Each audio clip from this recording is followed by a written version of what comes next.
Mama. I'm Courtney Cecil, proud mom of two boys and an organizational culture and behavior change executive.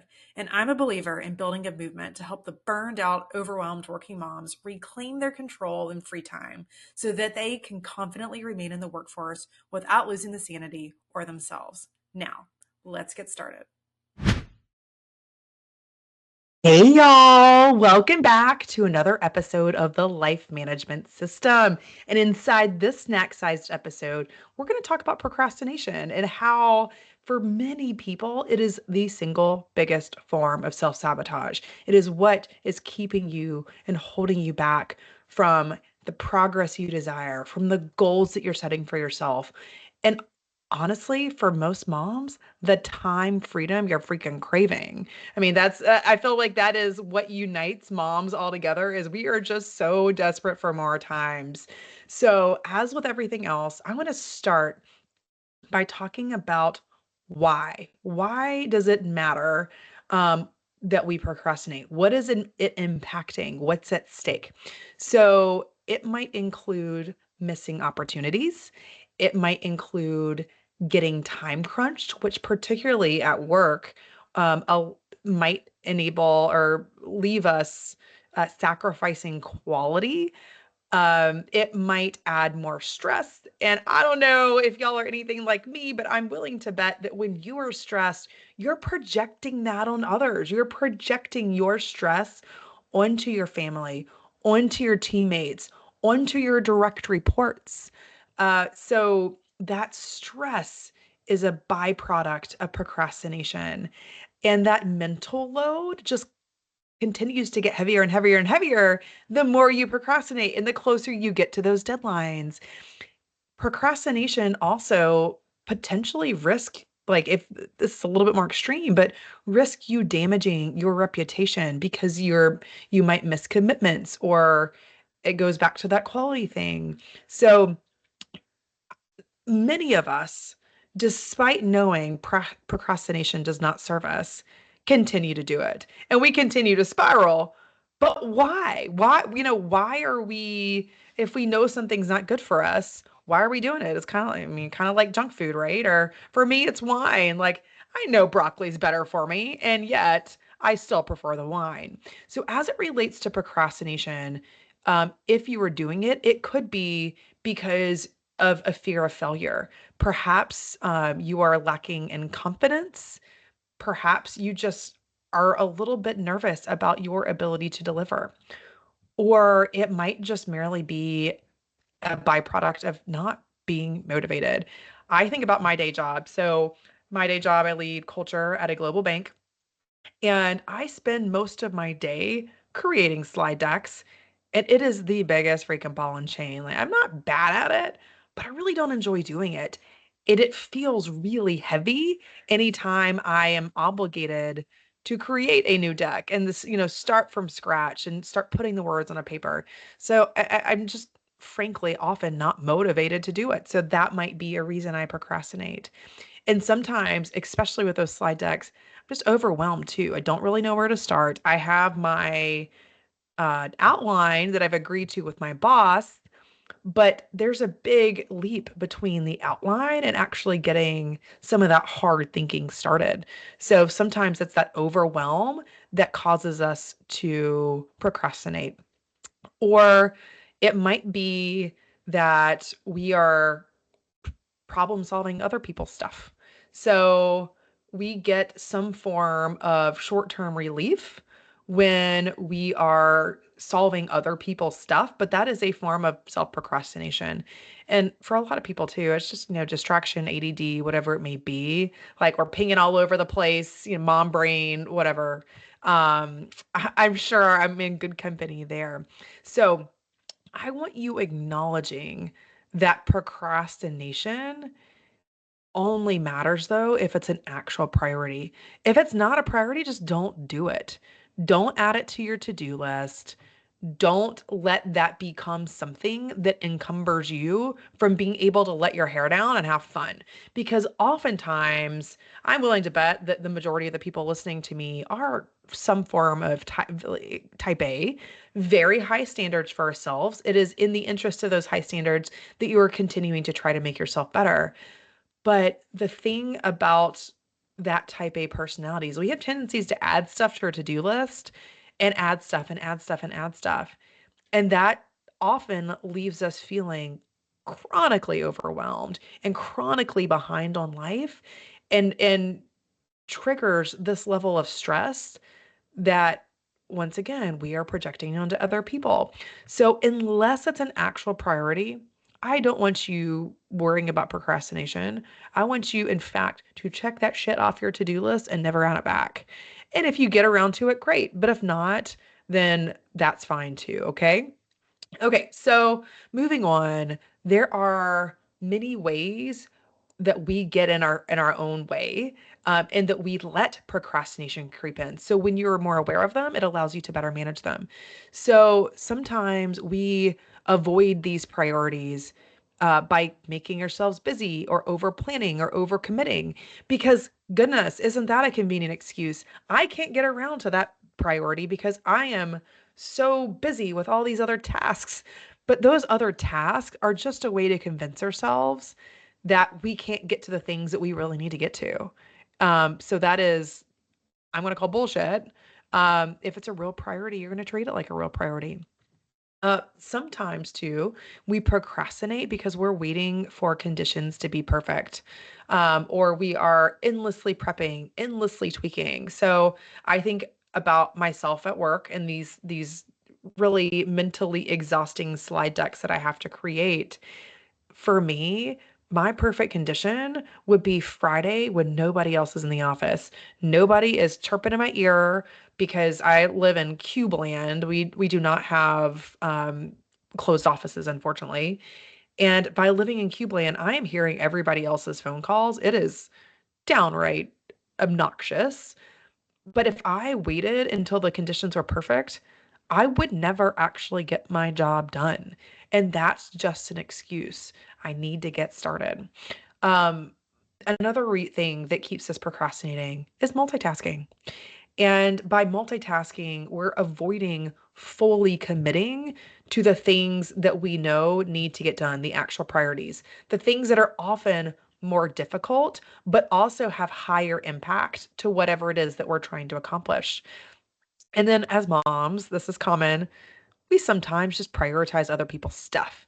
And whether that be unconscious or conscious, we have moms are so selfless that we prioritize other people's needs instead of our own needs. So there are parts of our lives as working moms that we're also probably especially guilty of letting procrastination creep in. So one of the biggest, self-care, my friends. How many times have you said to yourself, I'm too busy to work out?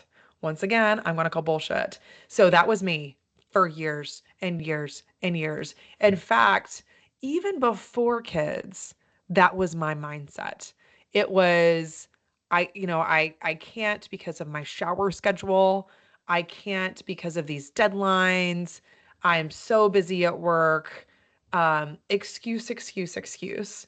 And then it got even worse when I brought kids into the world because then, like, I really didn't have time then. If I thought I didn't before, one kid, hard, two kids, bananas. I don't know how y'all do it with more than two. I am barely surviving. But the point being, for the longest time, I was quote unquote too busy to work out, too busy to prioritize my health. And y'all, I lettered in six varsity sports. Like I'm not I am not shy about working out. It is not foreign to me.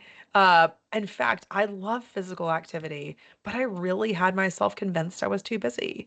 And guess what? I'm no less busy now than I was then. But during the pandemic, when I wasn't leaving, all of a sudden I didn't have an excuse. I had no excuse. Well, we were not leaving the house, and I had no excuse to not do it. And it was the act of getting started that gave me the courage to keep going. And it was just an absolute form of self-sabotage, an absolute form of procrastinating, caring for myself that allowed me to continue playing that I'm too busy talk track. So that's something that shows up frequently for working moms. Another might just be postponing difficult decisions. I have this conversation a lot. I'm miserable in my job. I am miserable in my marriage. I am unhappy with this relationship. Or um, I know I need to go to the doctor to get this looked at or checked out or whatever it may be. Postponing difficult decisions is human nature. I get it. I mean, I also have been guilty of this in my life, but nothing's going to change if nothing changes. So you're not going to get the clarity you need. You will continue to have this mental weight on that you are carrying around. It's baggage, guys. It's baggage. So that's another way that procrastination tends to creep in. Sometimes it's delegating because delegating's hard. It is a muscle that takes a lot out of us.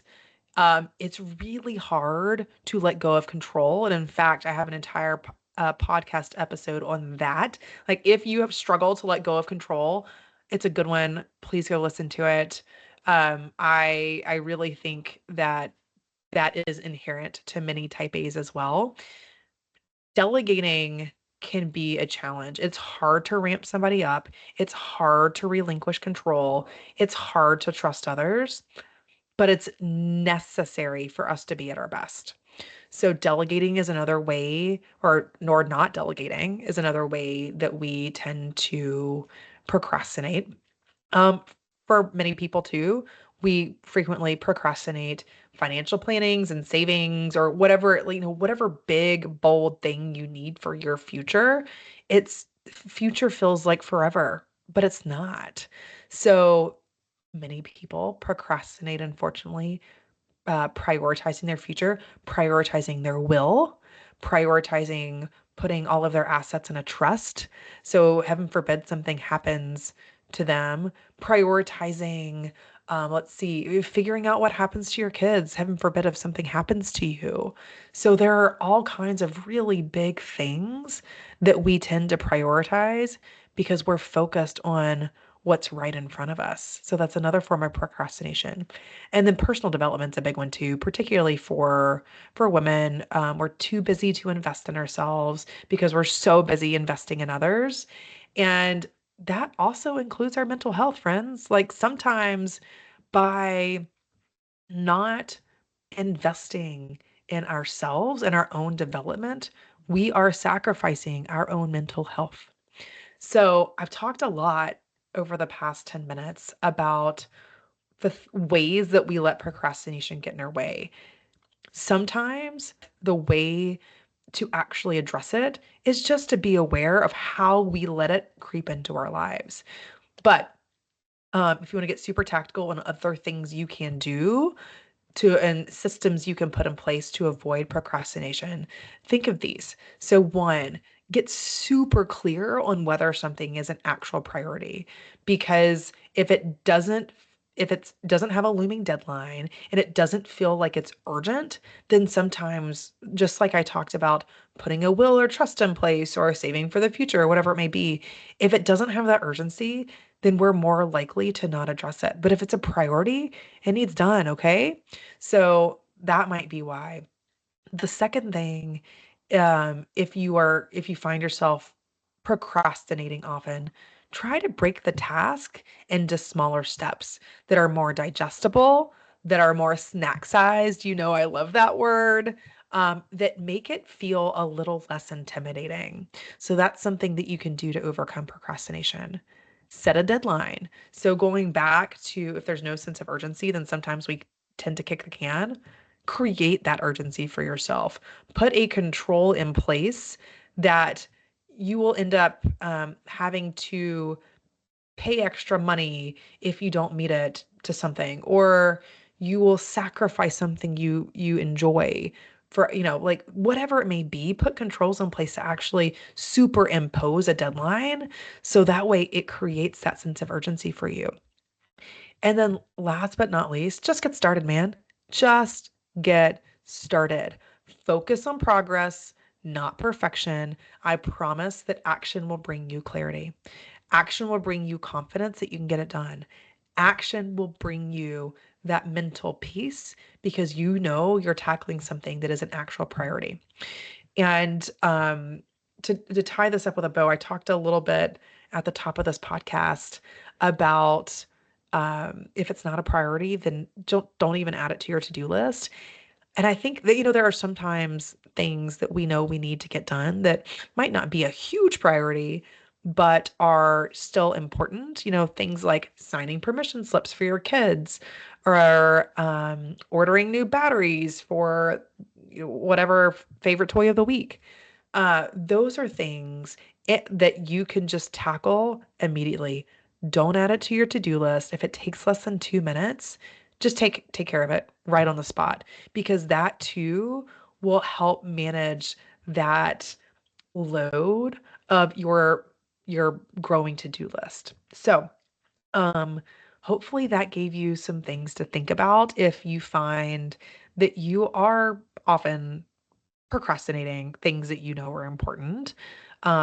So if this was good, if you like what you're hearing, I would really love if you subscribe, rate and review us.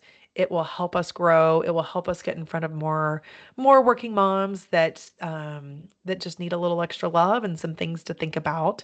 I also in the show notes will be linking my top 10 guide to time wasters. And if you haven't checked that out, I encourage you to do that. And in fact, procrastination is on there. So they're not necessarily the really obvious ones like social media.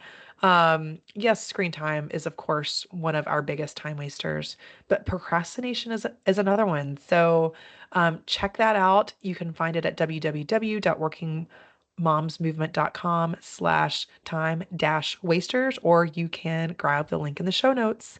So until next time, friends, nobody's told you lately. You're doing a great job. You've got this, mama.